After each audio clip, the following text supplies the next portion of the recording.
So the agenda for this panel is essentially how do we go from being an assembly-first destination to being on the prominence for electronics supply chain globally, and cutting edge. But before we go there, Vrinda, maybe we'll start from you. You're doing some interesting stuff. You want to tell the crowd about it? So.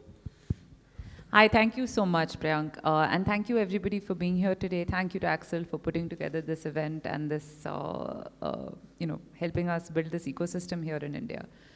My name is Vrinda. I run a semiconductor company. We work on both design and manufacturing. So we have a fabulous part of our company, which is Third Eye Tech. And then we're getting into the manufacturing of compound semiconductors. Our thesis and our focus has been India first, right? Thinking about India's sovereignty, thinking about technology denial. We have deep scars from that. So that's been our focus as a company. And then, we have grown into more commercial spaces as well. And look forward to having this conversation during the panel. Yeah, very interesting. Sir. Hi, folks. I'm still discovering as to why I am here, but I am. Right, so I've been put in because of electronics. I've got no knowledge of electronics. I understand manufacturing significantly. So I worked for 4 decades in ITC. You ask me how to manufacture a cigarette, I'll tell you how to do it right now. Right, but do understand the entire FMCG sector, have a fair perspective on that. I superannuated a few years ago, and I call myself a gig worker. I do everything pro bono. So I am a partner with Capria Ventures. I'm an independent director with Zetwork. I'm an independent director with Bayer Crop Sciences. And I run a Section 8 company which works in the agri sector and launching a digital index for India, which will rank all states as to where they stand on this. So this is the multiple things that I do. And I'm always available wherever there's free coffee, tea, and lunch.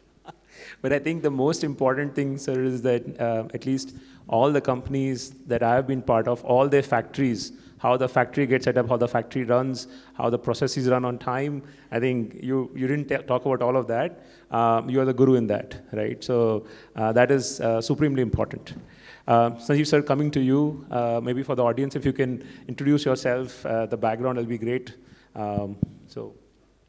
First of all, I am sorry that I was late. Actually, I was in the lobby and speaking to somebody. And please forgive my voice. My vocal cord has gone for a toss. I am Sanjeev. I am Joint Secretary in DPIIT. And among many hats which I wear is one of them is Startup India, ONDC, PLI of white goods, e-commerce, and various other things also, but primarily I look after startups, PLI, and ONDC. Right. I think maybe we'll start with PLI because that has been a game changer in the last decade or so for India, and so you have the front row seat to it. Could you talk us about how in electronics PLI has been a game changer? And what have we been doing, and where are we going with PLI and electronics? What's the future? I'm sorry, I will not be able to say much about electronics PLI, but I will definitely like to speak about PLI on white goods. Yeah. And though there are some similarities there, you will be surprised to know that a few years back in India, there were no AC compressors being manufactured. And almost 100% of the AC compressors were being imported. And after the PLI, now you will be very happy that your Indian companies making in India are producing almost 8 million AC compressors per year. But the Indian market for air conditioner is so good that now our requirement is 14 million compressors, and probably by 2028 or 29, we will be able to come up with the required compressors made in India for India. But this has been actually a game changer. Nobody had even thought in their dreams also that 8 million AC compressors will be made, and the Indian story being intact. We generally call that as a Hero Honda moment.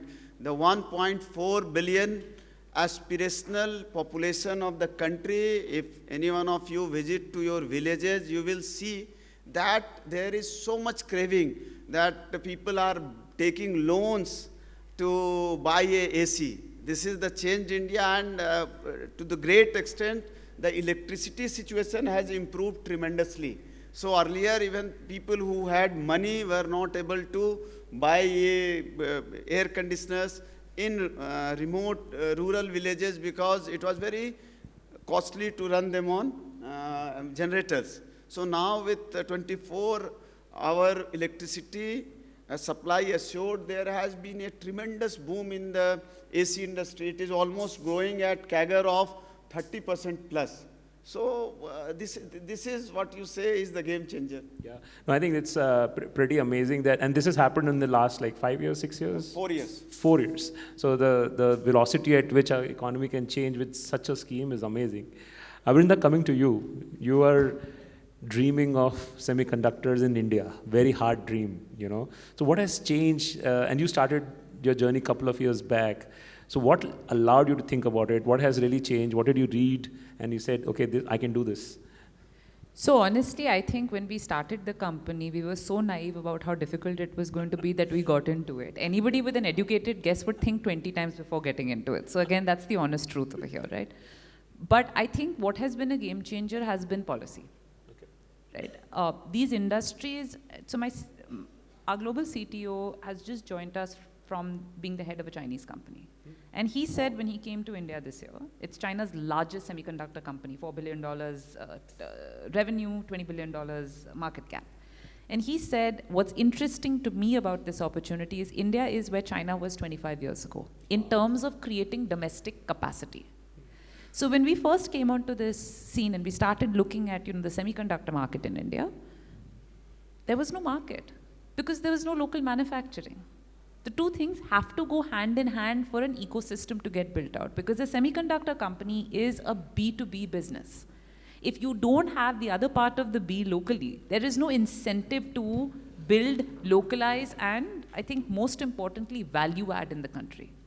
So that's going to be what's interesting to me is from a policy perspective, what is going to be the next phase of the PLI scheme or other kinds of electronic schemes. Can we focus on increased value addition in country because that will drive industries like semiconductors? But one question on this, right? So like Sanjeev sir mentioned, you can estimate air conditioner market in India. Yeah. You can kind of know the prices will drop, more people will want it, electricity you can see. But in semiconductors, how are you estimating the Absolutely. market? So you can estimate the smartphone proliferation in India, okay. Laptop and tablet proliferation, smart devices, IoT-based devices, cars, right? A typical car for my business today has 11 cameras. This number is expected to double in the next 5 years, right? 20 cameras in a car.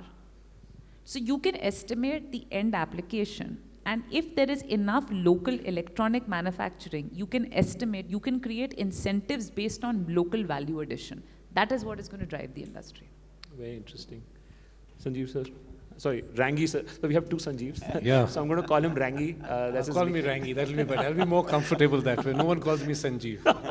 So Rangi sir, you have been in the industry for many, many years, right? And on the manufacturing side, tobacco, FMCG, now you're part of a lot of corporates. What is the change you have seen in manufacturing?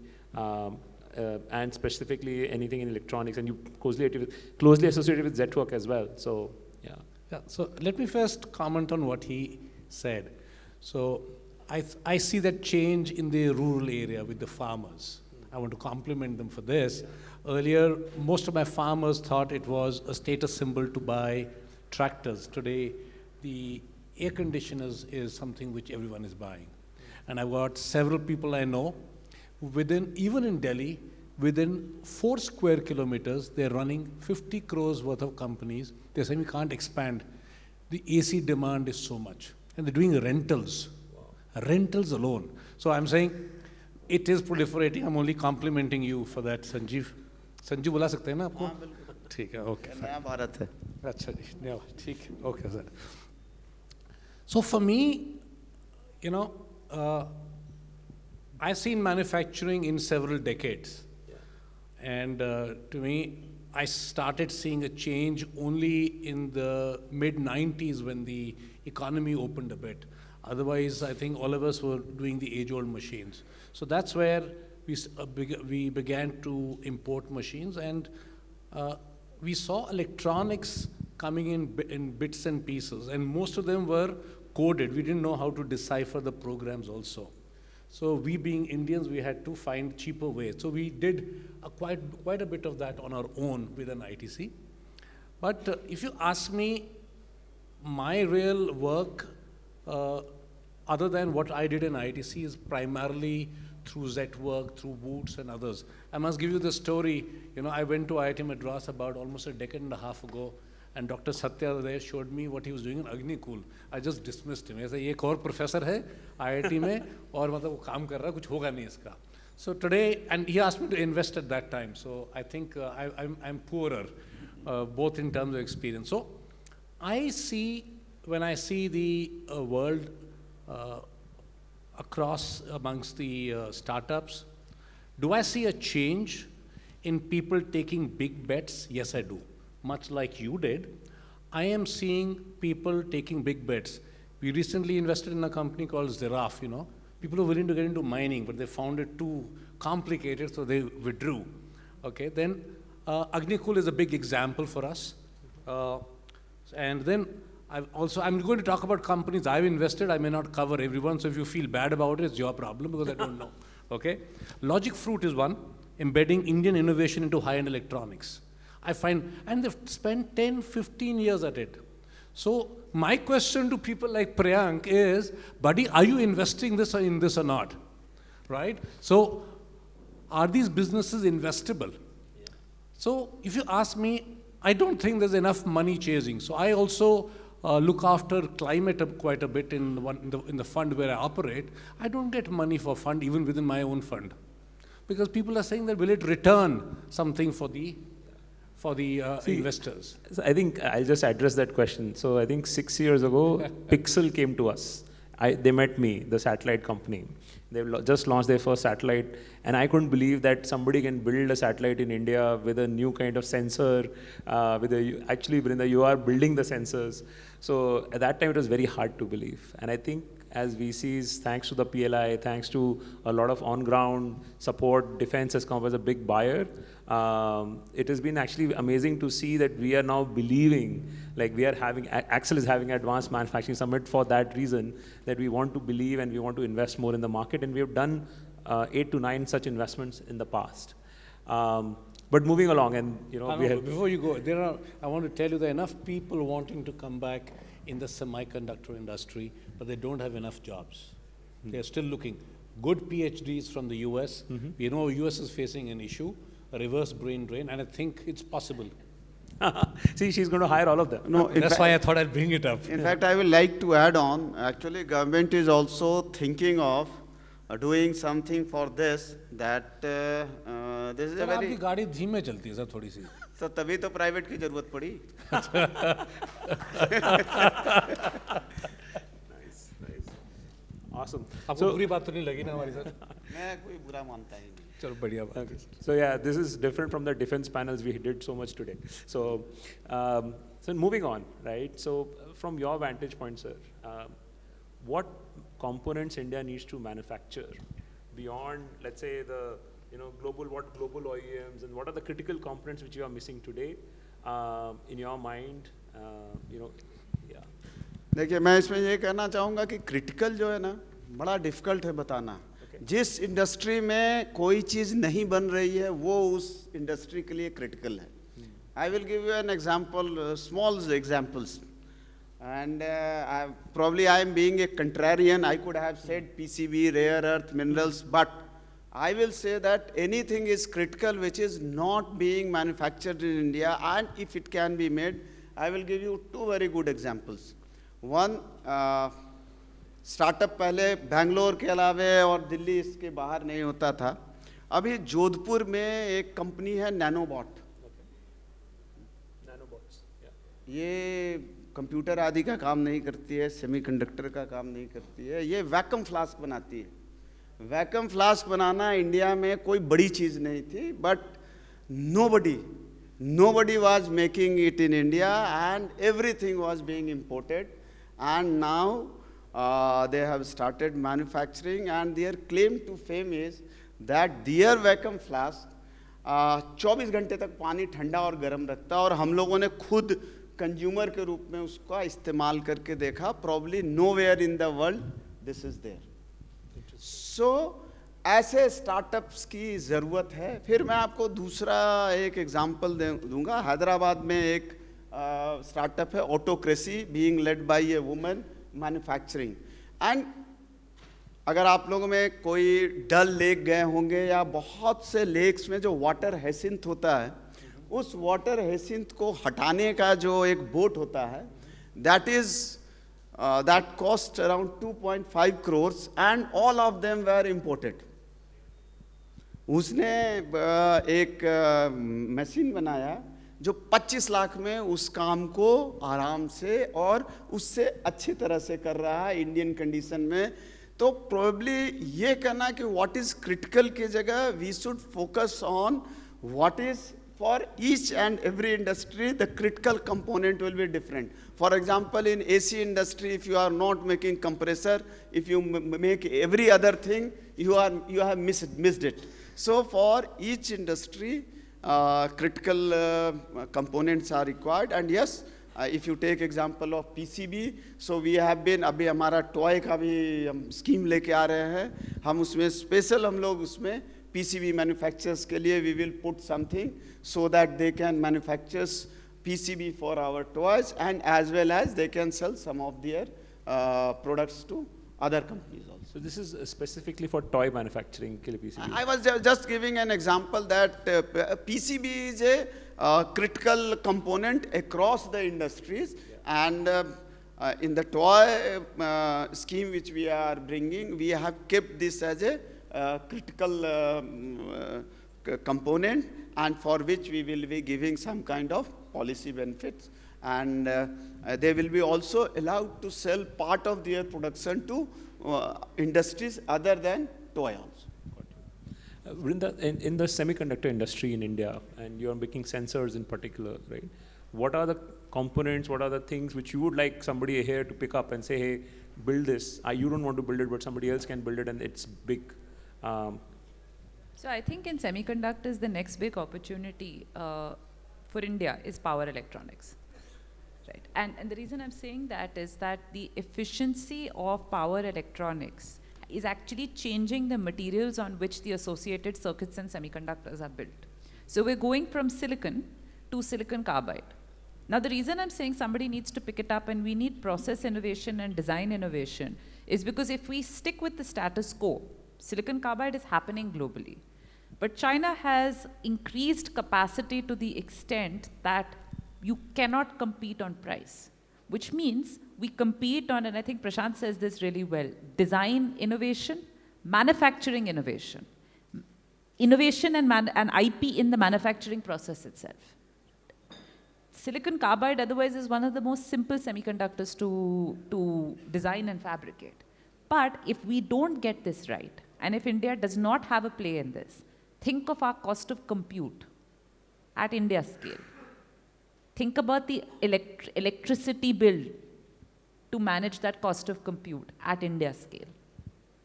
It's something that we will end up denying ourselves the future technologies like AI and LLMs because we cannot back the infrastructure costs. Frankie sir, coming to you. Yep. You know, we want to talk about quality excellence. You know, so in our manufacturing, right? What roles have you seen corporates play in quality control, policy play in quality control? And I think PLI had a big component of quality control. Like, you don't want to give away subsidies to something which, so we'll start with you and then we'll come to you. Yeah. My understanding of quality fundamentally goes to the auto industry. They have set the bar for us, okay, and much from the Toyota management systems, right? So that is where we learn. I do not know what happens in electronics. They should be able to tell us. Yeah. But from the manufacturing process perspective, to me, that is important. And I believe if Josh was here, he would have talked about it. His experience in Nokia, is he around? Hey, Josh is there. Yeah. Josh, please come. I was missing you. Yeah, this question was for you. This question was for you. They've even removed your chair. They didn't want you. You are supposed to be the part of panel also. Hi, how are you? Fine. Please take a seat. Yeah, you give this question. Josh, over to you. Josh, how do you do quality control? Right in the hot seat. Yeah. Sorry, what was that? How do you do quality control in electronics? Like what role do corporates play? Like, okay, so maybe let me rephrase it.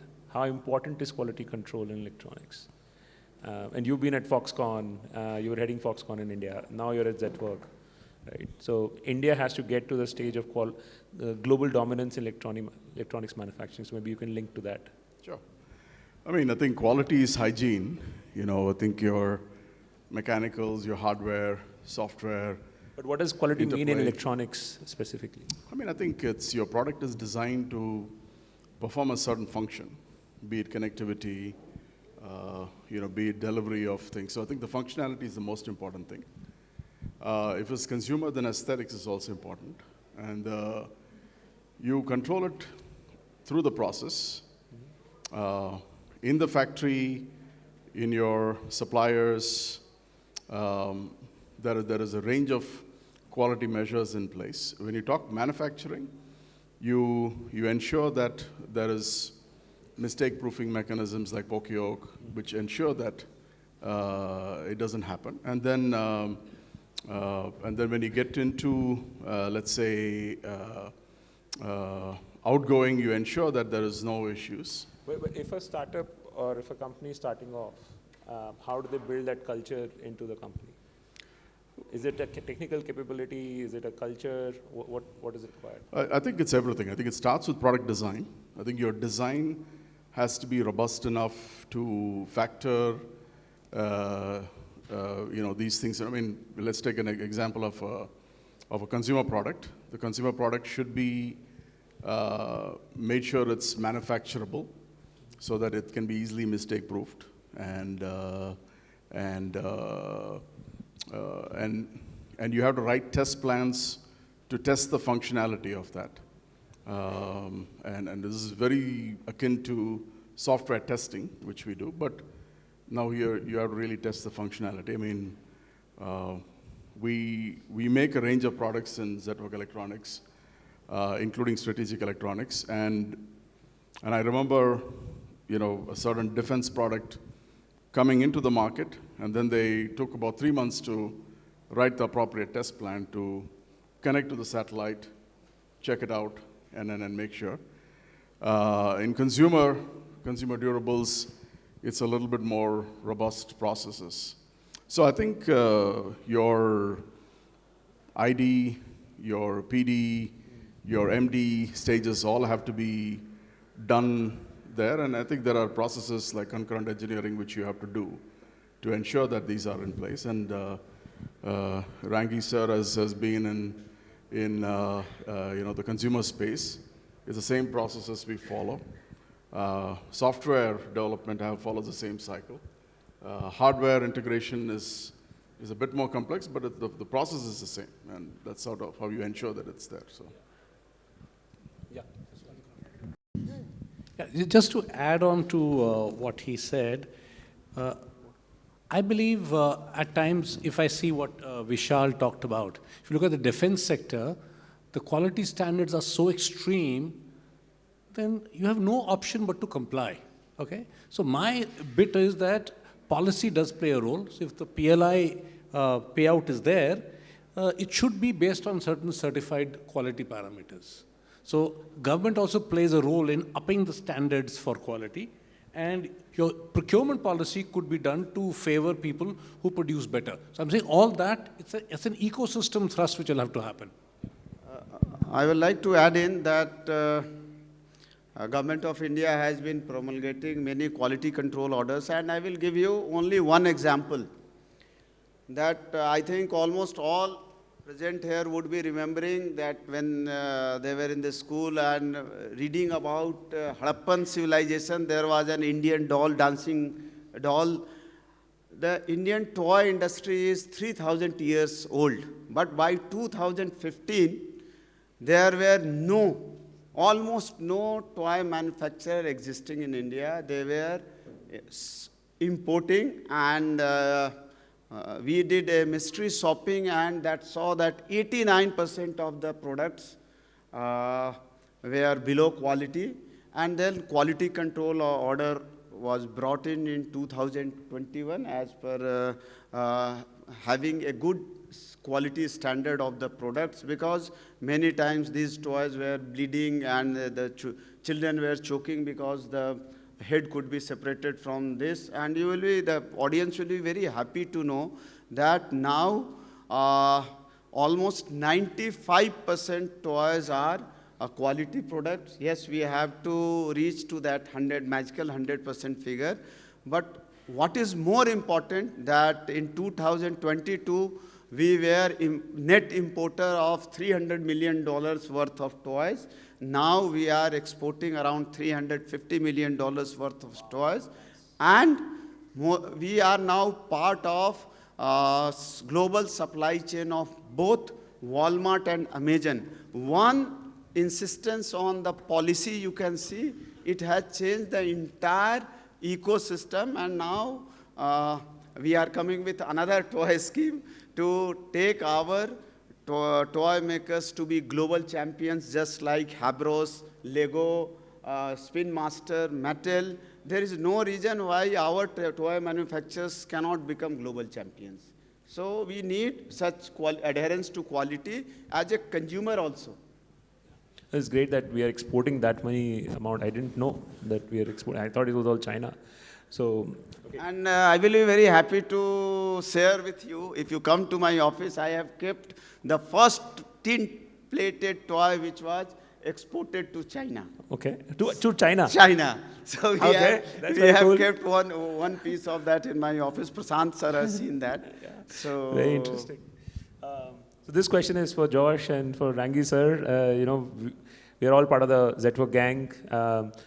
We have gone from making things from the spec to build to spec versus designing on the spec, right? So what a startup here can do, that transition, what is needed, can you shed some light on that? And any one of you can take it, and then, yeah. Rangi sir is looking at his notes. So. He has the cheat notes, yeah? This was question along with you, so I had to be prepared. And you've done this, right? At Foxconn, you've gone through this so many times. So no, I think I think this is a very important transition, which I think India has to make. I think I didn't give my opening comments, but I think the electronics system design manufacturing space is $4 trillion. India is only at 4% level today of that, right? So there's enough headroom in this space.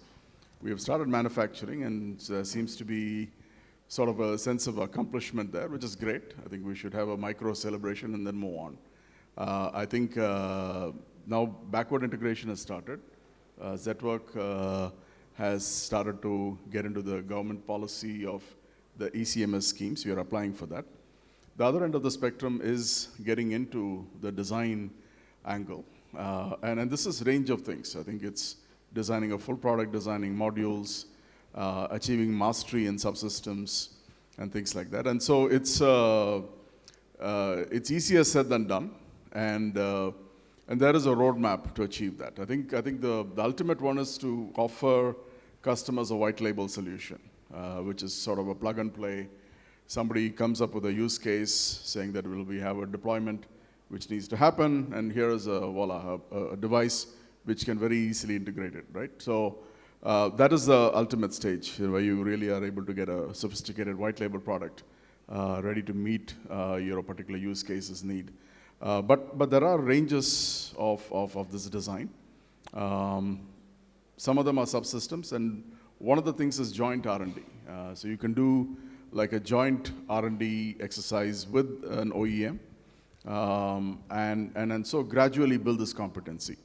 The gaps typically I have seen, and we have attempted this in India, is see today in India you have the GCCs which have design service talent. So the talent is there, hardware, mechanical, engineering services, software, all these bits and pieces are there, right? But when you get into product design, proving it out, integrating it, testing all of these functionalities, we don't have that capability, today. Automotive industry is probably a better example where I think they really pull things together. The defense segment, because of the proprietary nature, we've had some support there. But the design cycles are long, and there is sort of a little bit of an allowance, I should say, there. In consumer, you don't have a choice. You're going to be competing, sort of fairly in an open market. So you really need to get that skill on how you get up to that ramp up curve. How do you ramp yourself up? It's not going to be easy. I would say, I'm not able to see anybody here. How many of you been to Shenzhen in China? Well, some people, good. So I think if you can, I know some of you are older, and the word internship would not sound very nice, but I think a short internship will be nice. I went there in 2002 when I first visited Foxconn. I was at Nokia at the time, and at that time in Longhua campus in Foxconn, there were 2.2 lakh people at that time. The number became higher later, but we were just blown away, by the whole ecosystem there, the components, the ability to do the design. And this is, of course, Foxconn is very large. And are there any media people here? Yeah. Okay, so then I'll I'll have to shut up then.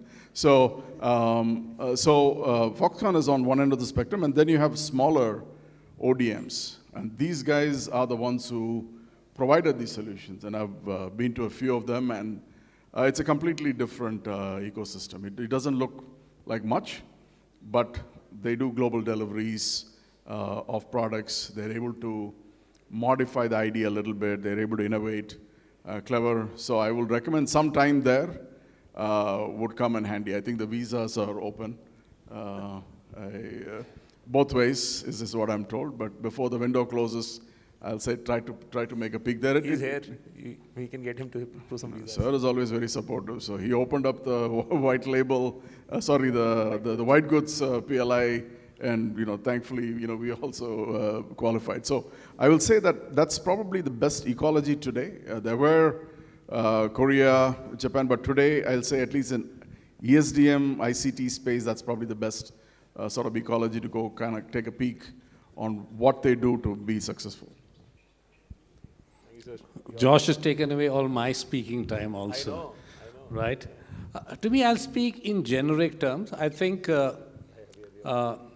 Prashant, I'm choosing you. I'm just using you as a punching bag, please. I think this 10 plus 1 plus 1 funds is not going to help us in the investment cycle. So we need a 10 plus 5 plus 5 plus 5. Maybe it should give us some more elbow room to perhaps invest in some gestation.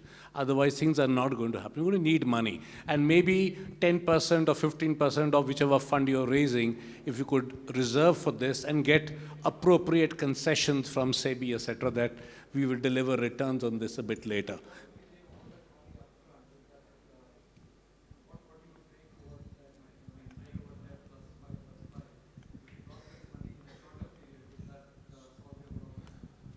Yeah, definitely.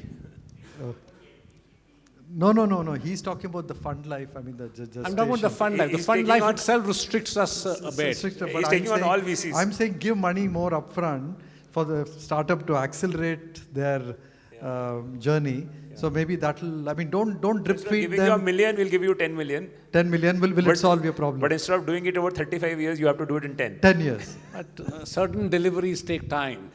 That's a minimum time. You can't do much. I think that is where the PLI and the government schemes help, because VCs can't wait that long. So Yeah, but there's a big issue. I worked in the corporate for 40 years. There's an issue of seeing R&D spend as a cost and not an investment. We don't see patents filed as a plus. We see patents filed, so what happened? Did you take it to market? All patents don't go to market.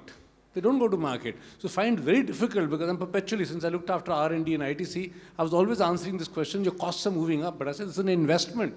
This is not a cost. Maybe 1 in 100 will pay off in some FMCG product. So I feel that these are some of the issues which I wanted to bring forward.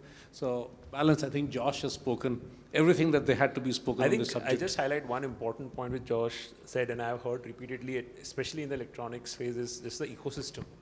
You know, the ecosystem is missing. We have, you know, point solutions here and there, but why Shenzhen is Shenzhen? Because of that reason, that you can find a transistor, you can find a sensor, you can find everything in like a few kilometer radius. And I think, I don't know, that's probably the government has to do, this is an ask from you, sir, to set up those parks. I think government is doing some of them, right? So, but I think we have way over time. I'll just finish. Just one last comment, yeah? Yes. I think what the government, not necessarily the central government, the state government, all people who set up factories, it is like a triathlon, you know? And I don't think I'm ever going to finish. At least in the triathlon, I know when I don't even know when I finish. So I'm getting a land, I'm trying, you know? And let me be very clear, it is not clean at all. It's a nightmare. Someone coming from the US wanting to set up a giga factory, I'm supporting them in Bangalore. But he says, oh, land hi nahi milta hai. The first foundation is not done. He said, by now I would have built 4 factories. And he's right, in Shenzhen, you walk down the corridor, you'll find 50 factories, 10 gigawatts each. What do you do? How do you compete with that size? Back to you. So this is for Sanjeev, sir. Yeah. No, actually, the government is working after the sanctions and all. We are all working to how to make ease of doing business, make your life easy, because these things will ultimately help the industry. And as you will be aware, there has been in the last budget announcement for 12 industrial cities, and I know there are problems. आपने बोला भी था कि धीरे चलता है, देर आयत पर दुरुस्त आयत, हम लोग आएंगे अच्छे से. नहीं सर, we cannot. देखिए, ये सबसे गलत अगर होगा, अगर हम कलेक्टिव रिस्पॉन्सिबिलिटी नहीं लेते हैं. It is not, the time is very serious for the country, and just blaming others will not help. We have to own it up, and we have to deliver, and this can be delivered through government and public and private partnership. And probably we all are working very hard to make ease of doing business. अभी वो एक bill आ रहा है, ये जो छोटे मोटे जो कंप्लेंट्स रहते थे जिसके लिए पेनल प्रोविजंस था, वो सब हटाया जा रहा है. जन भागीदारी bill, I am not remembering the name, and lot of at the highest level possible. आज के दिन में सबसे ज़्यादा अगर किसी चीज़ पे काम हो रहा है तो that is how to make governance कैसे अच्छा हो, ईज ऑफ डूइंग बिजनेस कैसे अच्छा. I think at that high point, hoping forward to a much better ease of doing business in the next decade. I think we'll stop here. Thank you all for listening in.